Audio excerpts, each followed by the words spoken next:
comme les débuts de la révolution des Gilets jaunes, a commencé sur une affaire d'imposition de taxes sur les produits pétroliers. Mais de proche en proche, après, les gens élèvent le débat, commencent à comprendre l'ampleur des problèmes. Donc en 1788, les aristocrates et le haut clergé ne payaient pas d'impôts, alors que c'était les plus riches. Et on n'arrivait pas à boucler le budget. Louis XVI appelle Necker, renvoie Necker, appelle Calonne, renvoie Calonne, rappelle Necker. Enfin, et puis jusqu'à la Révolution, jusqu'au début des États généraux, où d'un seul coup, Louis XVI va perdre la main et le truc va s'emballer. Mais là, on est dans cette situation, c'est-à-dire que les plus riches ne payent pas l'impôt. C'est la raison fondamentale pour laquelle on est toujours en déficit budgétaire. Mais jamais on va vous l'expliquer. On va taper sur les fonctionnaires, on va taper sur les services publics, parce qu'on y trouve une justification idéologique à l'idée de vendre les services publics et l'État, de tout démolir au profit, justement, de l'oligarchie industrielle et financière qui tire les ficelles de tout le système. Voilà comment on peut expliquer la situation. Si nous sortons donc, si nous rétablissons les mouvements de capitaux, on paye, on récupère peut-être 80 milliards d'euros, plus que l'impôt sur le revenu. On revient à un budget équilibré. Alors on comprend évidemment qu'on ne me laisse pas dire ça sur TF1. On comprend évidemment qu'on fasse croire au petit peuple que sortir de l'Europe, ça serait l'apocalypse. Ça serait l'apocalypse pour ceux qui ont le plus d'argent. Si on sort des traités européens, on rétablit le budget de l'État, on casse, on arrête immédiatement les délocalisations industrielles, on favorise la réindustrialisation, parce que ne croyez pas que le monde entier va se passer du marché français. On a quand même, notre PIB représente 4 à 5% du budget mondial, du PIB mondial. C'est un marché intéressant, les 65 millions de Français. Ne croyez pas aussi qu'on va subir. Il y a des gens qui disent, on des comptes que comment dirais-je, les rétorsions qu'on va avoir de l'Europe. J'ai dit, détrompez-vous. Ça sera, ayez confiance en la France dans une pipe. La France est le pays qui a toujours donné le là dans le monde et en particulier en Europe.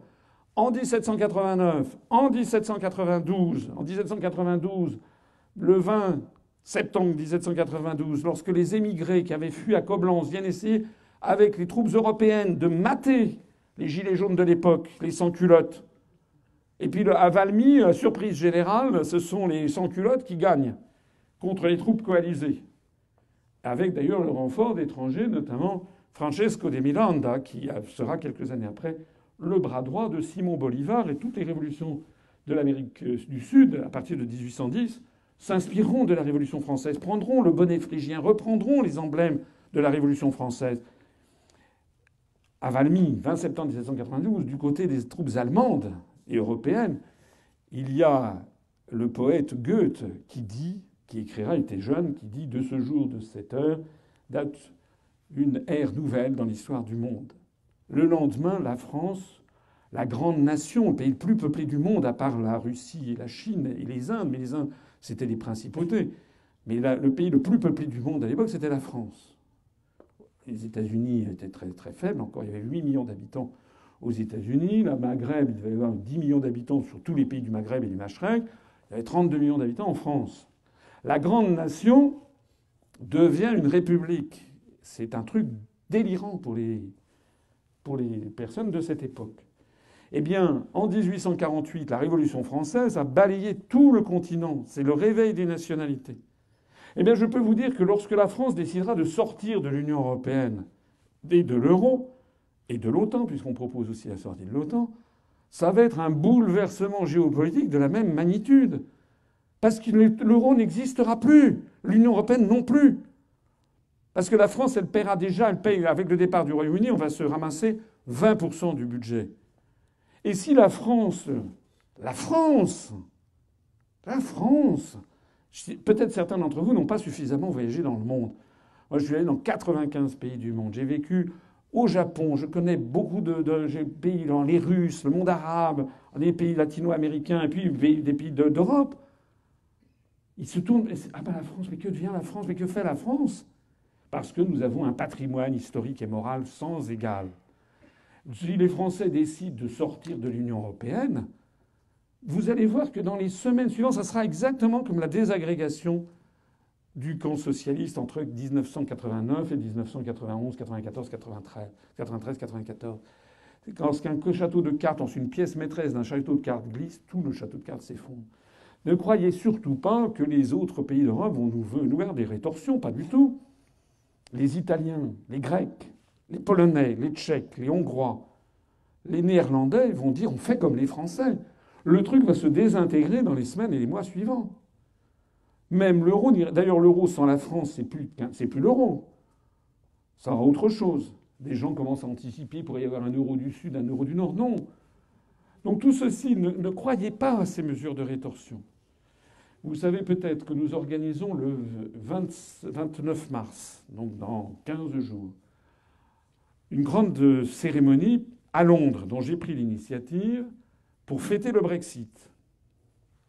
Puisque c'est le 29 mars à 23 heures heure locale qu'était prévu le Brexit. On ne sait pas si ça va avoir lieu ou pas lieu. Ils ont voté un report, mais encore faut-il qu'il y ait l'unanimité des autres États de l'Union qui donnent leur accord. Alors c'est pas sûr. Et puis méfions-nous de la perfide alliance. Enfin méfions-nous. Moi j'espère dans la perfide alliance. Peut-être que, je sais pas, moi je serais tordu. Ils ne veulent pas porter le chapeau du Brexit sans accord. Mais je serais un peu tordu. J'irais demander à des pays amis comme Chypre, soyez sympa, refuser la prolongation. Ah, l'Union européenne refuse la prolongation. Ou alors tout simplement en tablant sur la connerie de Michel Barnier qui est insondable. Et je ne parle de connaissance de cause. Et donc, tablant sur les Français, non, il n'y a aucune raison, ici et ça. Bon. Et que finalement, il y a un accord sans sortir. Enfin bref, qu'il y ait accord ou pas accord, nous on fêtera de toute façon les 12 ans de l'UPR sur place. Mais ce qui me frappe, nous avons réservé un endroit qui est symbolique, qui est le Church House Westminster, c'est le lieu de l'église anglicane. Attention, il n'y aura pas de cérémonie religieuse, mais ils ont des locaux prestigieux qu'ils louent pour des venues, comme on dit en anglais, c'est des grandes cérémonies. On a loué le grand hall qui fait 700 places, plus d'autres salles adjacentes. C'est un lieu prestigieux où ont eu lieu notamment la Chambre des Lords en 1940 au moment du Blitz. Et également, il y a eu la première séance du Conseil de sécurité des Nations Unies avant que les Nations Unies soient créées, le bâtiment qui est à New York, que vous connaissez, au moins de vue. Ce bâtiment se trouve à 200 mètres de Westminster et 300 mètres de Buckingham Palace. On a réservé un truc, c'est comme si on avait réservé une salle de 700 places entre la Chambre des députés, enfin l'Assemblée nationale à Paris, et l'Élysée. Donc c'est extraordinairement bien situé. Eh bien, l'accueil est extraordinaire. Ça s'appelle La France libre de nouveau à Londres. On va être 700 personnes. On n'a plus que quelques dizaines de places qui n'ont pas encore été vendues. Donc on est sûr d'avoir... Tout a été payé. Donc on va être des Français, puis avec des drapeaux bleu, blanc, rouge frappés de la Croix de Lorraine. Et puis il va y avoir des Britanniques. Mais on a 3 anciens ministres britanniques qui viennent, plus le leader des travaillistes, c'était des anciens ministres conservateurs qui étaient pro-Brexit, plus le leader des travaillistes pro-Brexit, puisqu'il y a aussi la gauche qui était pro-Brexit, plus un général de l'armée à la retraite qui était pro-Brexit, plus une activiste qui a fait une association qui a eu un grand succès à travers tout le Royaume-Uni qui est pro-Brexit, plus très probablement, même s'il n'a pas encore confirmé, Nigel Farage qui va venir, plus BBC One, BBC Two, Sky News, parce qu'ils sont très contents de voir, c'est la seule manifestation qu'il y aura ce jour-là, à cette heure-là, organisée par un parti politique étranger, et notamment par un parti politique français. Et quand ils constatent qu'on va avoir une salle pleine de Français qui disent, comme en 40, c'est la France libre qui attend de l'Angleterre qu'on se sorte de cette prison des peuples sous domination allemande, eh bien, ça marche. Ils sont contents. Même si le Brexit est reporté, nous aurons certainement... On aura peut-être d'ailleurs encore plus de succès parce qu'on leur apportera notre soutien face à ce déni de démocratie. 2 ans et demi après le Brexit, ils n'en sont toujours pas sortis. Ce qui prouve la puissance des lobbies qui refusent le verdict des peuples. Si nous sortons de l'Union européenne, nous aurons pas seulement des avantages en matière d'emploi, en matière de protection du patrimoine, c'est des avantages évidents, en matière de rétablissement de l'équilibre budgétaire. Nous aurons des avantages en matière de maintien du droit du travail. Je l'ai dit souvent et à chaque fois que je parle de ça, je suis toujours ému parce que c'est vrai, parce que je parle du fond de mon cœur. Moi, je fais fondamentalement de la politique pour des nobles raisons. Et des gens qui m'ont rallié à l'UPR aussi. Moi, je me rappelle toujours quand j'étais petit, mon grand-père m'ayant dit un jour « Tu as de la chance, tu auras une plus belle vie que nous ».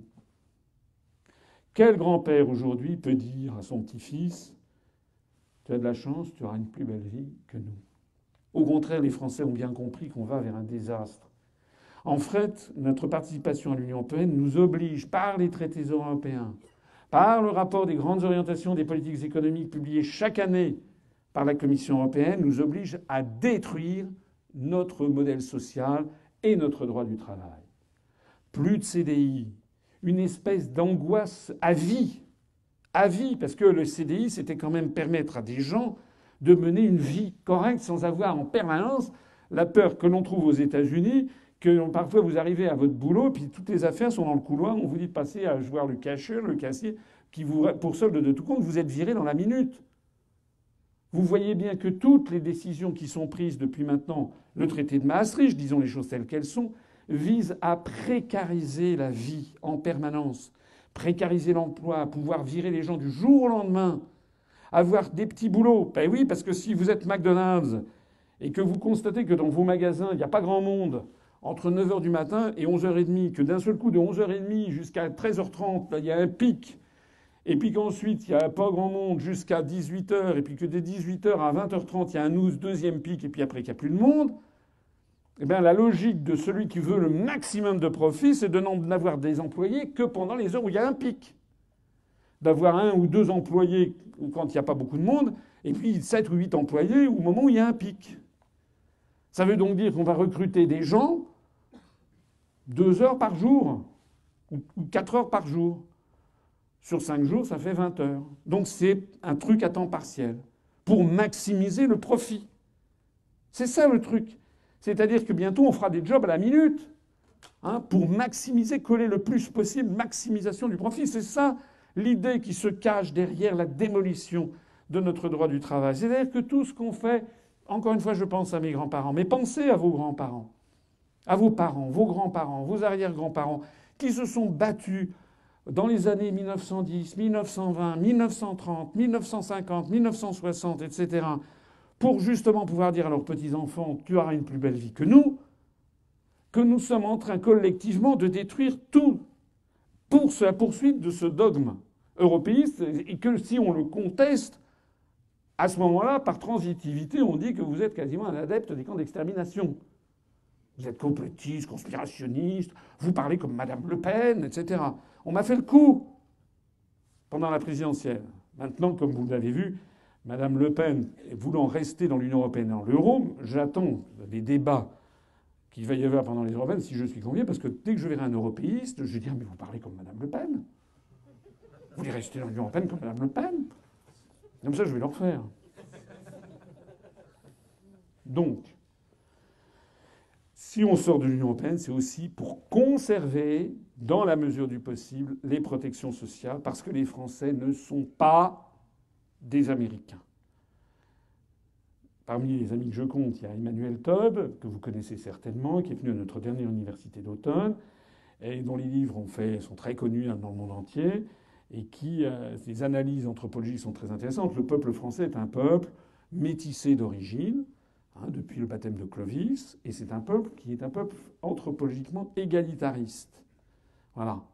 Les Français, ils aiment l'égalité. Ils détestent les inégalités. Plus exactement, ils aiment bien qu'avoir leurs petits privilèges à eux. Voilà. Chaque profession aime bien avoir son petit truc. Les travailleurs qui sont à EDF, ils ont les 10% sur le tarif de l'électricité. Ça, c'est leur truc. Les gens qui travaillent sur Air France, ils ont les tarifs, vous savez, pour les agents d'Air France. Les chauffeurs de taxi, ils ont leurs petits trucs. Les avocats, les notaires. Ça, c'est tout typiquement français. Il y avait Michelet, qui était un historien des années 1860, qui avait eu cette phrase tout à fait extraordinaire. Il y avait 32 millions de Français à peu près à la Révolution. Et Michelet avait dit, en fait, la Révolution en France a fait 32 millions de nobles. C'est-à-dire la volonté des Français d'être égal au maximum. Il y a toujours ça. Bon, ça fait partie de notre vieux fond gaulois, égalitariste, etc. On est comme on est, avec des qualités, des défauts, mais avec des qualités aussi, avec une bonne. Voilà, en France, on est comme ça. On n'est pas des anglo-saxons. Les inégalités produites par le modèle anglo-saxon qui sont énormes. Moi, je vois à Paris, par exemple, le nombre de SDF qui ne fait que s'accroître, c'est intolérable. Eh bien, nous, en sortant de l'Union européenne, on va casser ça, on va préserver le modèle social français. On va également préserver les services publics, parce que les services publics, ça c'est l'article 106 du traité de l'Union européenne, nous impose la privatisation des services publics. Constamment. Contre rime et raison. Et la meilleure preuve qu'il y a une vie après l'Union européenne et que c'est parfaitement réversible, parce qu'on vous a mis dans la tête que la construction européenne, ce serait un truc irréversible, comme c'était le cas pour la construction du socialisme. Pendant des décennies, on considérait que tout pays qui était entré dans le communisme ne pourrait jamais en sortir. C'était d'ailleurs un fait. Jusqu'en 1989, c'était sans aucune exception. Et à partir de 1989, d'un seul coup, tout a déraillé, on s'est aperçu que tout ça, c'était du pipeau. Donc là, c'est la même chose. On a mis dans la tête des gens que la construction européenne, c'était un truc irréversible. Mais c'est parfaitement réversible. Et qu'est-ce qu'on constate au Royaume-Uni en ce moment, dans la lignée du Brexit? Que le gouvernement de Mme Theresa May a décidé la renationalisation de la ligne de chemin de fer qui va de Londres à l'Écosse, qui s'appelle East Coast Line, qui avait été privatisée sous Thatcher. Et au même moment, on fait quoi en France?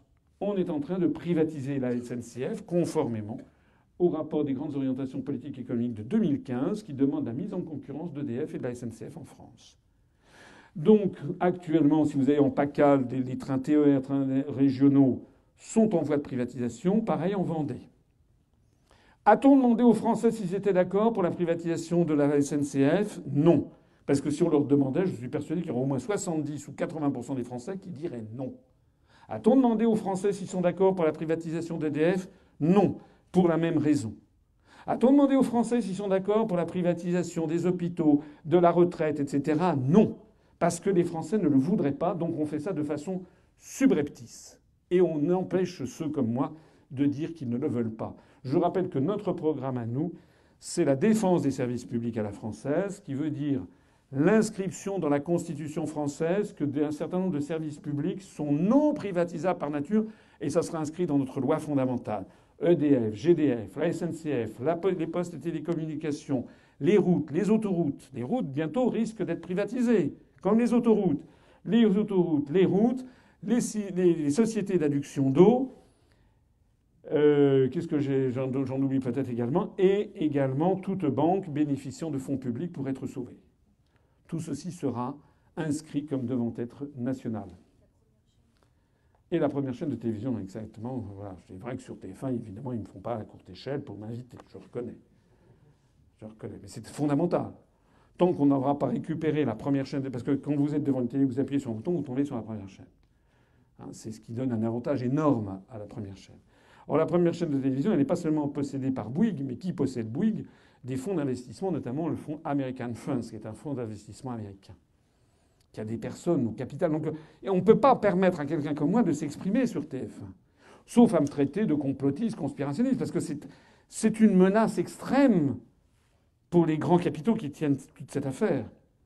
Mais nous, on veut garder un TF1, on veut rétablir une première chaîne de télévision nationale en ouvrant le public sur le monde, hein, avec des productions, montrer aux Français que les États-Unis, c'est 5% de la population mondiale. Et qu'il y a donc 95% de la population mondiale qui n'est pas américaine. Le fait que 90% de ce qui est présenté sur les chaînes de télévision françaises soit d'origine américaine est un lavage de cerveau, un asservissement de type colonial qui nous est imposé. D'ailleurs, depuis les accords Bloom-Burns de 1946 en échange du plan Marshall. C'est vrai ou c'est pas vrai? Comme je disais à Patrick Cohen. C'est vrai. Voilà. C'est parfaitement vrai.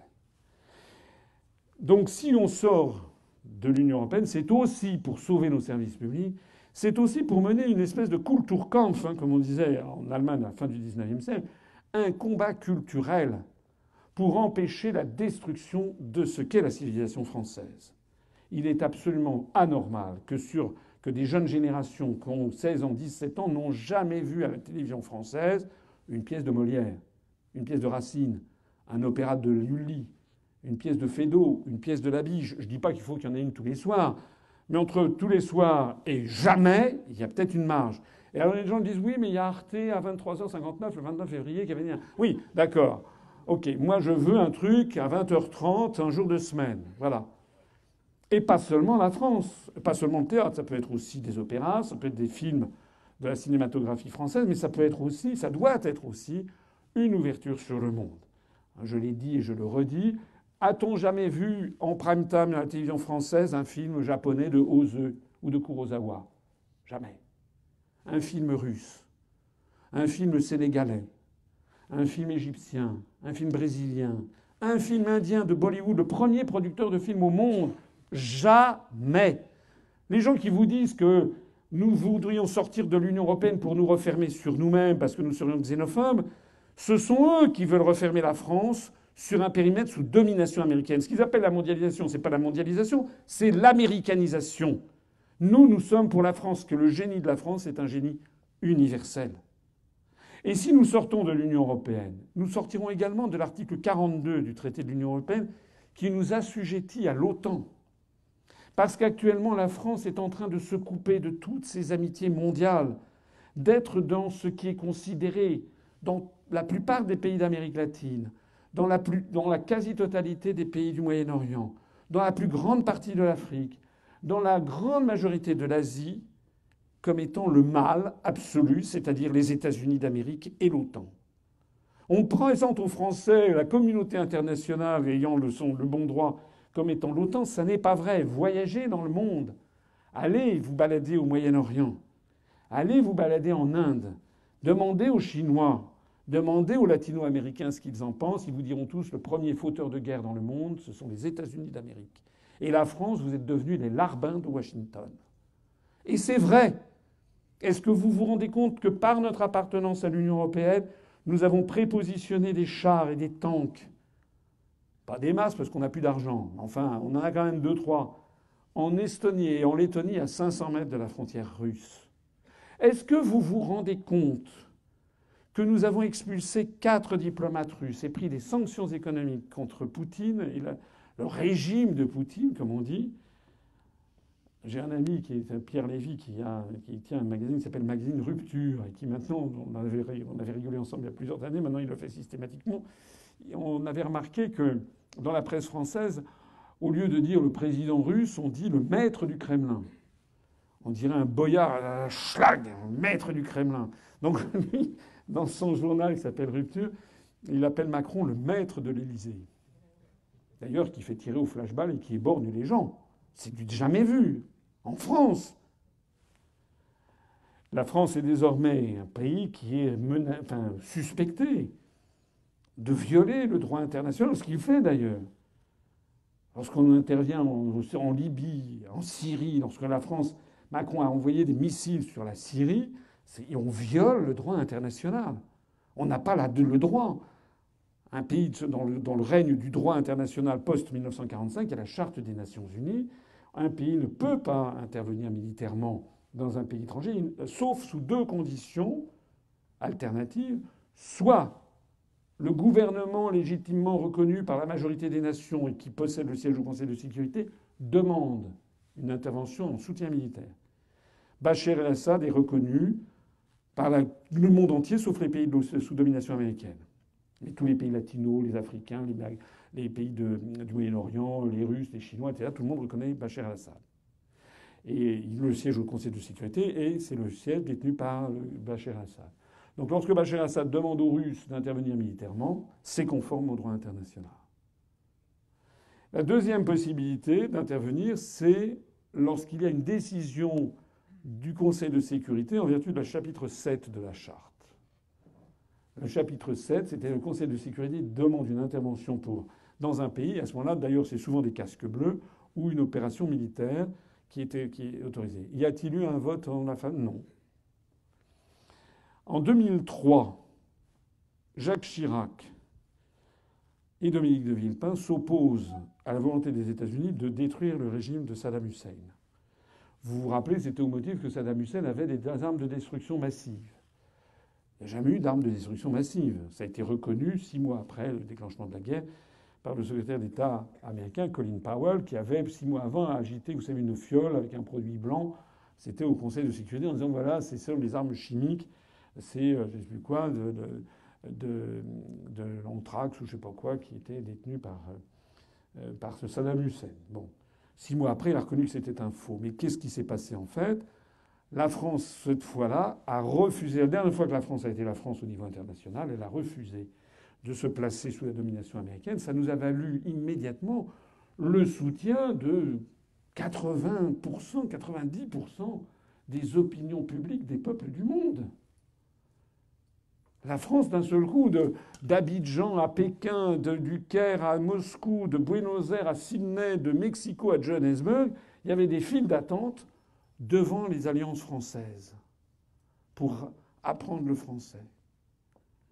Voilà. Maintenant, nous sommes du côté obscur de la force, si j'ose dire. Et rappelez-vous cette affaire Skripal, qui a eu lieu il y a 1 an. Suite à cette affaire Skripal, la France donc a pris des mesures d'expulsion de diplomates, 4 diplomates, et également des mesures de rétorsion économique contre la Russie. Je rappelle pour ceux qui auraient manqué un épisode, ce qu'est la version officielle de l'affaire Skripal. M. Skripal est un agent double qui travaillait à la fois russe, mais qui travaillait pour les États-Unis, qui a été arrêté en Russie, condamné à, je crois, 10 ans de prison, qui a purgé sa peine de prison, et à l'issue de sa peine de prison, il y a 6 ou 7 ans, a été expulsé de Russie et est allé en Angleterre. Et puis, toujours selon la version officielle, 15 jours avant l'élection présidentielle où il se présentait, Vladimir Poutine s'est dit « Bon sang, mais c'est bien sûr, il faut que j'aille faire zigouiller Skripal ». Il ne pouvait pas attendre 15 jours de plus. Il avait attendu 8 ans à 15 jours, mais ça ne pouvait pas attendre encore. Donc, au risque, qui s'est d'ailleurs produit, c'est que l'affaire a fait scandale juste avant l'élection présidentielle russe. Donc, il a dit, ben voilà, je vais zigouiller ce type, qu'on avait relâché 10 ans avant, dont plus personne ne parlait, qui a du coup une retraite heureuse. Et donc, il demande au FSB d'aller flinguer le type. Mais pas flinguer. Plutôt que d'avoir un petit pistolet comme ça, discrètement avec un silencieux.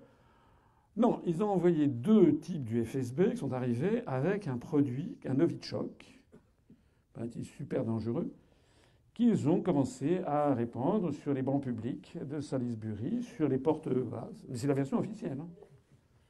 Voilà-t-il pas que Skripal, avec sa fille, vient poser ses fesses sur le banc public.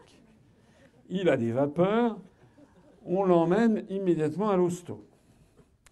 Évidemment, le gouvernement britannique, dans les 2 heures qui suivent, disent « On a découvert, c'est Poutine ».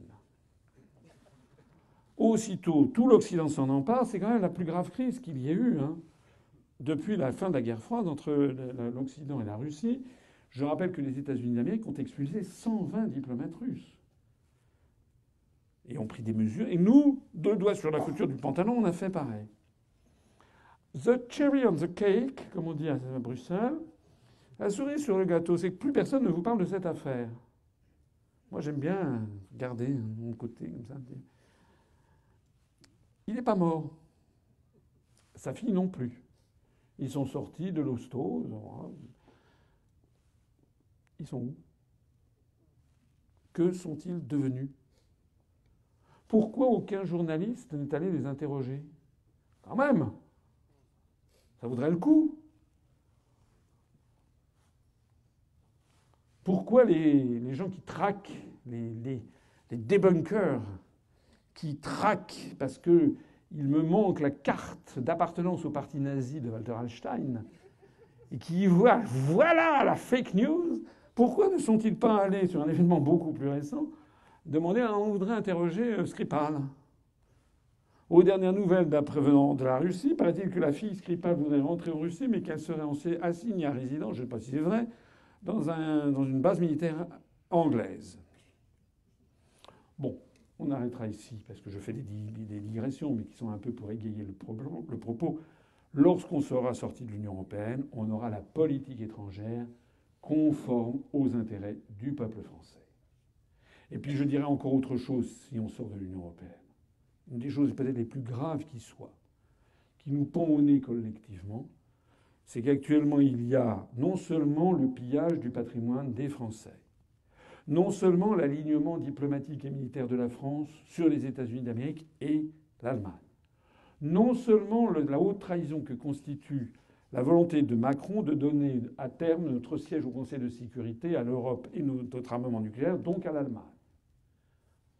Non seulement nous rétablirons également le budget, non seulement nous casserons les délocalisations industrielles, non seulement nous empêcherons la vente par appartement du patrimoine public des Français, mais il y a aussi quelque chose que l'on va... Non seulement on rétablira aussi la culture française, l'ouverture sur le monde entier, le développement des liens avec les pays de la francophonie, mais on fera encore autre chose.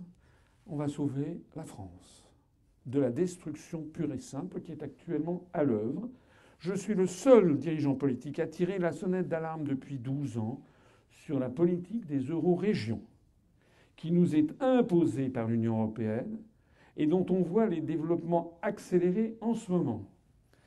La politique des eurorégions consiste à développer des régions de plus en plus puissantes en leur suggérant de travailler directement avec Bruxelles, contre la volonté des Français. Le plan qui est caché derrière consiste à faire une mutation complète de ce qu'a été la France depuis 1790. Je rappelle qu'à la Révolution française, nos ancêtres ont supprimé toutes les provinces, avec leurs privilèges, leurs États, comme on disait. Les États, c'était la réunion des aristocrates et du clergé. Il y avait les États de Bretagne, les États du Dauphiné, les États de Languedoc. Chacun avait son parlement de province, ses poids et mesures, etc. C'était l'inégalité la plus totale et le règne des privilèges. Nos ancêtres ont décidé de tout supprimer et de créer à la place les départements, 1790, pour assurer l'égalité des citoyens français. Quelle que soit sa place sur le territoire, il aurait les mêmes droits, les mêmes devoirs, notamment en matière d'accès aux services publics. Les départements étant conçus pour qu'on aille depuis le coin le plus reculé du département au chef-lieu et retour à cheval en une journée. 1790. Et puis, les paroisses d'Ancien Régime, l'âme de la France, fondée sur ce pays vieux chrétien depuis le baptême de Clovis de 496, ce pays profondément chrétien catholique, eh bien, ces paroisses ont été laïcisées avec la création des communes. 36 000 communes. Si vous faites des recherches généalogiques, vous savez que vous remontez facilement jusque vers 1790 avec les communes. Après, ça dépend parce que là, il faut aller dans les registres paroissiaux. Or, certains ont été détruits à la Révolution française ou perdus. Donc il y a une vraie césure. Depuis 1790, la République française, enfin devenue République en 1792, en 1790, c'est encore le Royaume de France, était fondée sur 3 strates. L'État, la République française, les départements, les communes. L'objectif actuel des élites qui dirigent notre pays, qui ne sont pas françaises, enfin les élites européistes, le programme des eurorégions, réfléchissez bien à ce que je vais vous dire, parce que c'est absolument fondamental. C'est que on va fusionner de force les communes parce qu'elles sont trop petites. L'idée étant d'avoir la même granulométrie administrative que les comtés américains ou que les comtés en Allemagne. On ne doit plus avoir 36 000 communes, on ne devrait plus en avoir que 5 000. Dans les Pyrénées, dans les Alpes-Maritimes, j'en parlais récemment, des projets circulent comme quoi il n'y aurait plus que 6 communes à terme dans les Alpes-Maritimes. C'est-à-dire des comtés à l'américaine. Avoir la même granulométrie administrative que les États-Unis et que l'Allemagne. Ça veut dire la fin des petites communes, la fin du maire, le fait que désormais, le chef-lieu, ça sera à 15 ou 20 kilomètres. Le maire, taillable et corvéable à merci dans toutes les petites communes, qui fait un travail quasi bénévole, il gagne 600, 800, 1000 euros par mois pour être, en général, matin et soir, pour 365 jours par an. Plus tout le conseil municipal qui travaille bénévolement. C'est la démocratie de terrain. Le maire et les conseillers municipaux sont les élus qui ont le plus la confiance des Français dans les petites communes. Deuxième strate. Les départements sont trop grands par rapport aux comtés américains ou allemands. sont trop petits par rapport aux Länder allemands ou aux États fédérés américains. Donc ils doivent être supprimés. Les Français sont pourtant extrêmement attachés aux départements qui ont assuré l'égalité entre les Français. Vous allez voir que Macron, à l'issue de son pseudo-grand débat, va dire voilà, en fait, les Français veulent la suppression des départements. Ce qui n'est pas absolument faux. Mais on va nous fourguer ça. Et puis ensuite, on crée des grandes régions qui ont la taille des États de la côte Est des États-Unis ou des Länder allemands. Et ces grandes régions, on va leur demander de traiter directement avec l'Union européenne, les États-Unis d'Europe, dirigés depuis Bruxelles. Bruxelles jouant le rôle de Washington, les États-Unis d'Europe jouant le rôle de l'État fédéral américain, et les États fédérés n'étant pas le discours de Victor Hugo de 1849, qui avait prophétisé les États-Unis d'Europe avec la France, la Russie, parce qu'il est hors de question que la Russie soit là-dedans, puisque c'est un truc sous domination américaine. Vous avez bien compris que la Russie n'entrera jamais, puisque c'est une machination américaine. Moi, je suis le seul qui vous explique... Enfin, non, les communistes, les gaullistes dans les années 50 et 60 l'expliquaient. Du temps où il y avait des gaullistes et des communistes en France qui n'avaient pas été neutralisés. Mais ils expliquaient que la Russie ne peut pas entrer dans l'Union européenne parce qu'il s'agit d'une domination géopolitique américaine. Et donc, au bout du chemin, il s'agit de remplacer la strate République française, département, commune, par une nouvelle strate Union européenne, région, comté ou communauté de communes. Ce qui disparaît au passage, ce sont nos départements, mais c'est aussi la République française. Notre République, la France, en un mot, risque d'être détruite. Regardez ce qui se passe en Corse, avec Jean-Guy Talamone, qui a dit « Je verrai de mon vivant une Corse indépendante dans le cadre de l'Union européenne ». Regardez ce que disent les dirigeants catalans en Espagne, qui est à la même sauce. « Je verrai de mon vivant une Catalogne indépendante dans le cadre de l'Union européenne ». Regardez ce que dit M. Le Drian, qui se bat pour rattacher la Loire-Atlantique à la Bretagne. Et ce que disent les autonomo-indépendantistes bretons. Ils verront de leur vivant une Bresse indépendante dans le cadre de l'Union européenne. Regardez ce qui se passe en Belgique, avec un pays qui est bientôt détruit, avec les indépendantistes qui veulent l'indépendance de la Flandre, de la Flandre, dans le cadre de l'Union européenne. C'est d'ailleurs M. Van Rompuy, celui Van Rompuy qui était auparavant dans les instances européennes, qui est un des leaders indépendantistes flamands. Regardez ce qui se passe en Alsace. En 2013, M. Hollande avait déjà proposé aux Alsaciens de supprimer les 2 départements alsaciens. Les Alsaciens n'en veulent pas. Pourquoi on leur sort ça ? Les Alsaciens, comme tous les Français, ils veulent de l'emploi pour eux et leurs familles, leurs enfants, un maintien du niveau de vie, et puis voilà, quoi. Puis qu'on vive en paix, qu'on ait le barbecue le week-end, qu'on ait des vacances, et puis si on peut, on peut augmenter un petit peu notre niveau de vie, on fait un voyage de temps en temps, et puis voilà, c'est ça que veulent les Français, c'est pas sorcier. On leur sort d'un seul coup, on va supprimer le département du Bas-Rhin et du Haut-Rhin. Moi, en 2013, on avait fait campagne, nous, pour le non, on était tout petits à l'époque. J'avais un monsieur que j'avais vu à Colmar qui m'a dit non, je vais voter non. Alors j'ai dit ah bon, et pourquoi ? Très bien, on vous soutient. Et pourquoi ? On va voter non, parce que c'est encore Strasbourg qui va tout ramasser. Ça a été... À l'époque, il y avait une loi qui s'appelait la loi Guémard qui obligeait à demander l'autorisation des populations concernées. Le référendum a eu lieu, il a été rejeté par les Alsaciens. Dans les 2 cas, il y a eu moins de 25% de participation, ce qui prouve que les Alsaciens se foutaient éperdument de ça. Et à partir du moment où il y avait moins de 25% dans les 2 départements, le référendum n'était plus valide.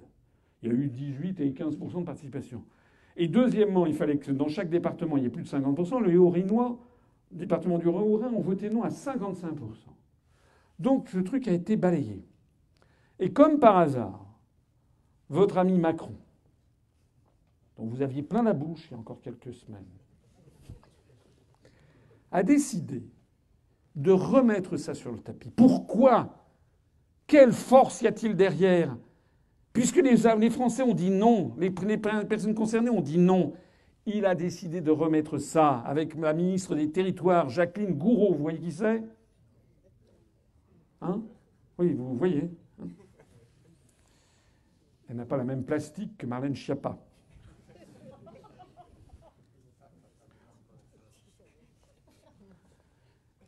Jacqueline Gourault et M. Macron ont décidé de faire voter, de proposer, qui ont voté les 2 conseils départementaux, ont piétiné le vote souverain des Bourinois et des Barinois de 2013. En 2021, nous aurons donc la suppression du département du Bas-Rhin et du Haut-Rhin, la constitution d'une collectivité unique, dont le titre officiel, avez-vous bien noté,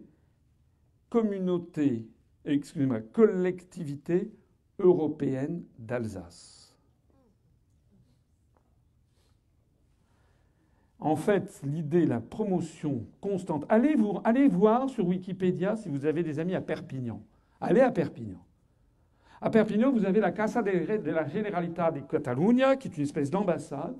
Les indépendantistes catalans revendiquent le département français des Pyrénées-Orientales, qui leur aurait été arraché, ce morceau du territoire national leur aurait été arraché par le traité des Pyrénées de 1659.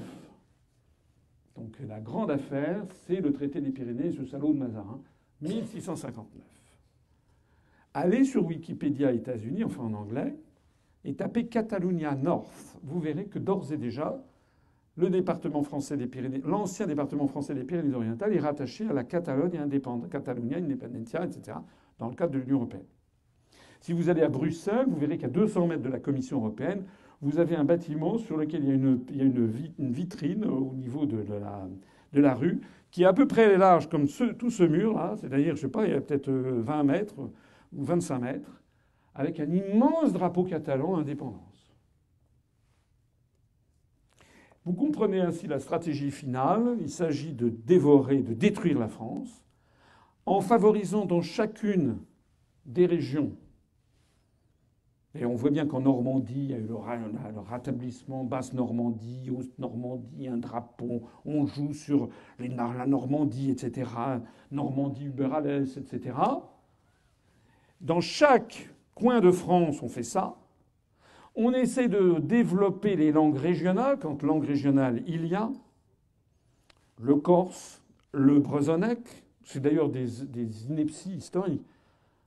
Le bresonnec, le breton, est une langue de composition qui a été fixée au début du XXe siècle. Parce que dans le Finistère, une partie des côtes d'Armor, côte du Nord, qu'on disait à l'époque une partie du Morbihan, c'est la partie externe de la Bretagne. Il y avait le dialecte de Quimperlé, le dialecte des côtes d'Armor.